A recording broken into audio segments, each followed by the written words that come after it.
नमस्कार, जय जगन्नाथ। ମୁଁ ଅବିନାଶ ସ୍କିଲ୍ ବୋର୍ଡ ଏଜୁକେସନକୁ ଆପଣଙ୍କୁ ସ୍ୱାଗତ କରୁଛି। ଆସନ୍ତୁ ଆରମ୍ଭ କରିବା ଆଜିର କରେଣ୍ଟ ଆଫେୟାର୍ସ। ପ୍ରଥମ ପ୍ରଶ୍ନ, ଜୁନ 2025ରେ ପ୍ରଧାନମନ୍ତ୍ରୀଙ୍କ ଅର୍ଥନୈତିକ ପରାମର୍ଶଦାତା ପରିଷଦର ଅଧ୍ୟକ୍ଷ ଭାବରେ କାହାକୁ ନିଯୁକ୍ତ କରାଯାଇଛି? ଏହାର ସଠିକ ଉତ୍ତର ହେଉଛି ଏସ୍ ମହେନ୍ଦ୍ର ଦେବ। ଦ୍ୱିତୀୟ ପ୍ରଶ୍ନ, ଭାରତ ଏବଂ ଇଂଲଣ୍ଡ ମଧ୍ୟରେ ଖେଳାଯାଉଥିବା ଟେଷ୍ଟ ସିରିଜର ନୂତନ ନାମ କ'ଣ? ଏହାର ସଠିକ ଉତ୍ତର ହେଉଛି ଏଣ୍ଡରସନ୍ ତେନ୍ଦୁଲକର ଟ୍ରଫି। ତୃତୀୟ ପ୍ରଶ୍ନ, ପ୍ରତିବର୍ଷ କେଉଁ ତାରିଖରେ ବିଶ୍ୱ ଖାଦ୍ୟ ସୁରକ୍ଷା ଦିବସ ପାଳନ କରାଯାଏ? ଏହାର ସଠିକ ଉତ୍ତର ହେଉଛି ଜୁନ 7। ଚତୁର୍ଥ ପ୍ରଶ୍ନ, ନିକଟରେ ବୋଗୋଟାରେ 6.5 ତୀବ୍ରତାର ଭୂକମ୍ପ ଅନୁଭୂତ ହୋଇଥିଲା। ଏହା କେଉଁ ଦେଶର ରାଜଧାନୀ ଅଟେ? ଏହାର ସଠିକ ଉତ୍ତର ହେଉଛି କଲମ୍ବିଆ।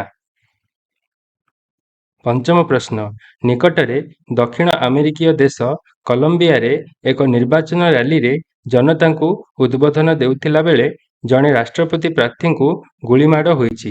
ତାଙ୍କ ନାମ କ'ଣ? ଏହାର ସଠିକ ଉତ୍ତର ହେଉଛି ମିଗୁଏଲ ଉରିବେ ତୁର୍ବେ। ଷଷ୍ଠ ପ୍ରଶ୍ନ, ୟୁଇଏଫଏ ନେସନ୍ସ ଲିଗ୍ରେ କେଉଁ ଦେଶ ଚାମ୍ପିୟନ ହୋଇଛି? ଏହାର ସଠିକ ଉତ୍ତର ହେଉଛି ପର୍ତ୍ତୁଗାଲ। ସପ୍ତମ ପ୍ରଶ୍ନ, ୟୁଇଏଫଏ ନେସନ୍ସ ଲିଗ୍ରେ କେଉଁ ଦେଶ ରନର୍ସ ଅପ୍ ହୋଇଛି? ଏହାର ସଠିକ ଉତ୍ତର ହେଉଛି ସ୍ପେନ୍।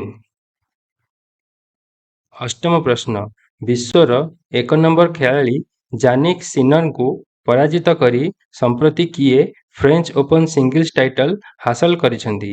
ଏହାର ସଠିକ ଉତ୍ତର ହେଉଛି କାର୍ଲୋସ ଆଲକାରାଜ। ନବମ ପ୍ରଶ୍ନ, ୟୁଇଏଫଏ ନେସନ୍ସ ଲିଗ୍ରେ କେଉଁ ଦେଶ ବ୍ରୋଞ୍ଜ ପଦକ ହାସଲ କରିଛି? ଏହାର ସଠିକ ଉତ୍ତର ହେଉଛି ଫ୍ରାନ୍ସ। ଦଶମ ପ୍ରଶ୍ନ, ସିଏମ୍ ଟ୍ରଫି 2025ରେ କେଉଁ ଦଳ ଚାମ୍ପିୟନ ହୋଇଛି? ଏହାର ସଠିକ ଉତ୍ତର ହେଉଛି ବରଗଡ଼ ଏଫ୍ସି। ତ ଏହି ଥିଲା ଆଜିର ଦେଶ, ବିଦେଶ ଓ ରାଜ୍ୟର 10ଟି ବଛା ବଛା କରେଣ୍ଟ ଆଫେୟାର୍ସ। ଆମ ଚ୍ୟାନେଲର ଉଦ୍ଦେଶ୍ୟ ଆପଣଙ୍କ ଏକ୍ଜାମ ପ୍ରିପାରେସନକୁ ଆହୁରି ଉନ୍ନତ କରିବା।